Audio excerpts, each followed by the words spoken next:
Voilà, mesdames, mesdemoiselles, messieurs, encore une fois, bonjour. On profite donc de cette occasion pour parler d'économie et puis, pourquoi pas, de social. La Côte d'Ivoire est une puissance économique et en jeu du développement donc humain. Autant la Côte d'Ivoire affiche depuis pratiquement 10 ans un taux de croissance de près donc de 6%. Et aujourd'hui, la Côte d'Ivoire se trouve parmi les 10 pays économiquement puissants en Afrique de l'Ouest, en Afrique, voilà, sur tout le continent africain. Voilà. Mais au niveau de l'indice de développement humain, cela laisse à désirer. La Côte d'Ivoire est incapable donc, de se hisser parmi donc, les 20 pays au niveau du continent africain, au niveau de l'indice de développement humain. Donc la Côte d'Ivoire avec une croissance économique impressionnante de 6% par an, c'est donc ici au 9e rang, parfois même 8e rang, des puissances économiques africaines. Cette performance économique est remarquable et le fruit de politiques et des développements structurels d'investissement d'étrangers et des normes économiques. Et j'allais dire de réformes économiques. Cependant, cette réussite masque une réalité plus sombre. La qualité de vie donc, des Ivoiriens ne semble pas être la priorité donc, des dirigeants du pays.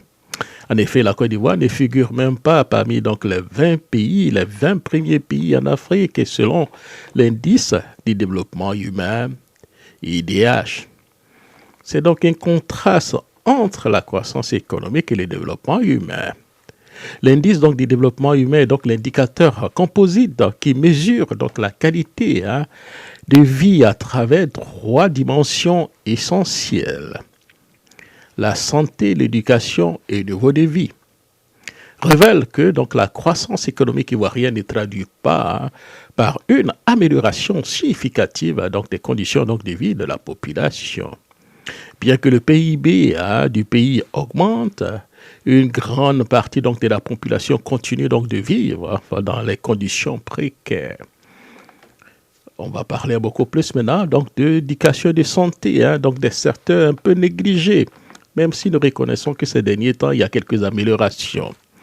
L'un des principaux donc, éléments de l'indice de développement donc, humain est donc l'éducation. En Côte d'Ivoire, l'accès donc, à une éducation donc, de qualité demeure limité. Avec donc de nombreux enfants ne terminant pas donc, le cycle scolaire. Donc les infrastructures donc, éducatives sont souvent insuffisantes et les enseignants manquent parfois donc, de formation et de ressources. Cette situation compromet donc l'avenir donc, des jeunes Ivoiriens et freine donc, le développement humain. De même, le secteur donc, de santé en difficulté, des infrastructures sanitaires sont souvent vétustes et mal équipées.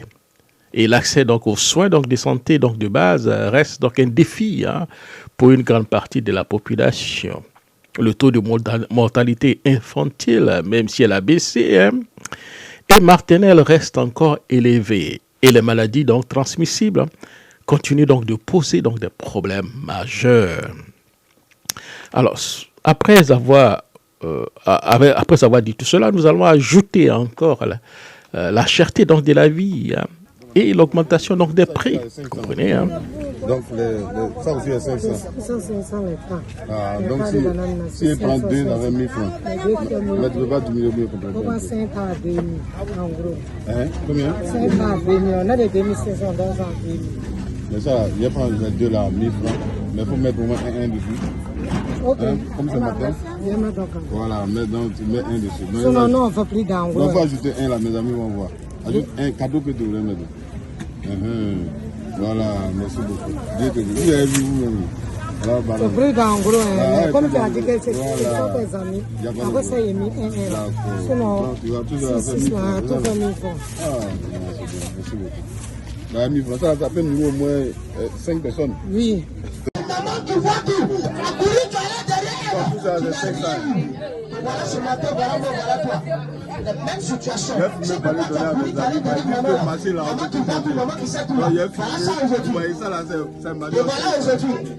Les mêmes problèmes, les mêmes situations au rendez-vous. Rien n'a changé.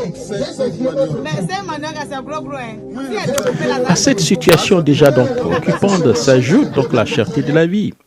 Les aliments donc de première nécessité sont devenus chers, trop chers même, selon donc les Ivoiriens. Ça rend donc le quotidien, donc se rendant, si vous voulez, donc la vie quotidienne des Ivoiriens de plus en plus difficile. À Abidjan, le coût de vie est devenu un véritable casse-tête chinois. Récemment, donc, l'augmentation du prix de l'électricité de près donc de 20 à 30%, selon certaines personnes, puisqu'on avait déjà commencé à 10%, 10% et 10%, nous sommes aujourd'hui à près de 30%.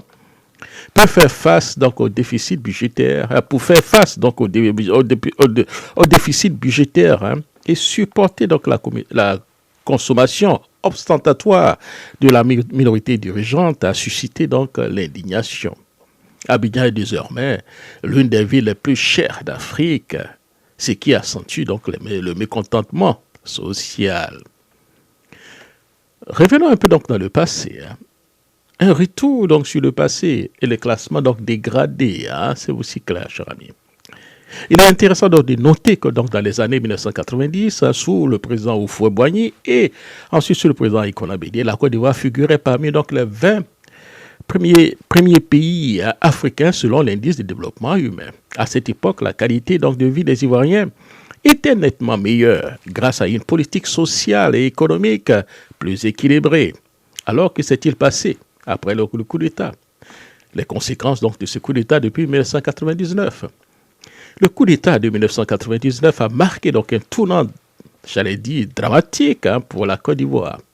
La période d'instabilité politique, ça en est donc suivi donc a gravement affecté le développement économique et social donc du pays. Les années donc de conflits et de tensions politiques ont détourné donc les ressources à l'attention donc des besoins des développements humains. Les infrastructures ont souffert, j'allais dire, de l'éducation et de la santé ont été donc négligées. Et les inégalités sociales se sont donc accrues. Inégalités économiques et sociales sous M. Alassane Dramane Ouattara. La croissance économique a surtout profité à une minorité, à un clan, creusant donc des inégalités économiques et sociales. Les zones rurales où vit une grande partie donc de la population n'ont pas bénéficié donc de la même manière donc que des retombées économiques que les zones urbaines. Le chômage et les emplois restent encore préoccupants, surtout parmi les jeunes, exacerbant la pauvreté et l'instabilité donc sociale. Donc il y aura donc un besoin d'une économie axée sur le développement humain. Pour que la croissance économique en Côte d'Ivoire profite véritablement à l'ensemble de la population, il est impératif que les dirigeants ivoiriens réorientent donc leurs priorités vers le développement humain. Cela implique des investissements massifs dans le secteur donc de santé et de l'éducation, ainsi que des politiques sociales visant à réduire donc les inégalités et améliorer le bien-être de façon générale.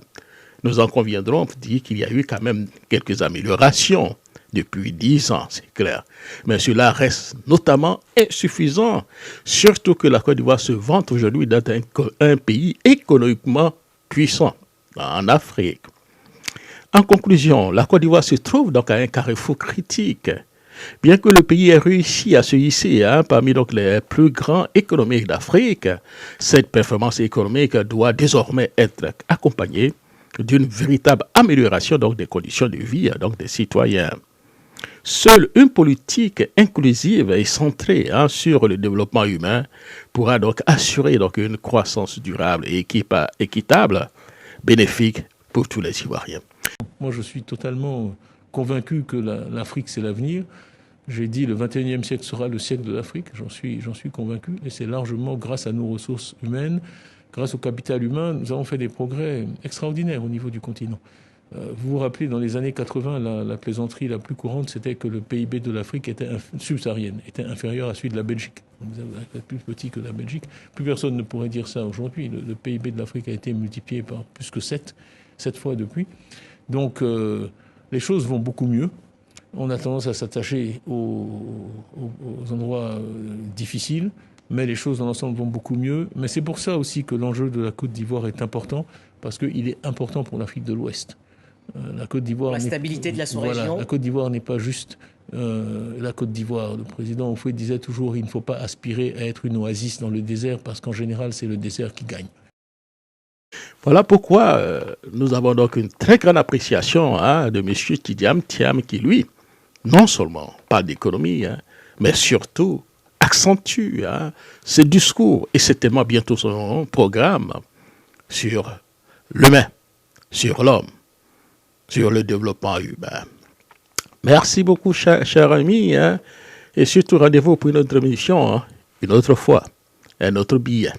Je répète, nous ne disons pas que tout est mauvais sous M. Ouattara. Il y a eu des améliorations, c'est clair, mais cela reste encore insuffisant. Un pays aujourd'hui qui se vante d'être un pays économiquement puissant devait donc à mesure de s'occuper donc de sa population, nécessaire que trouver donc le minimum. Mais encore une fois, merci et au revoir. C'était donc Jacques Roger.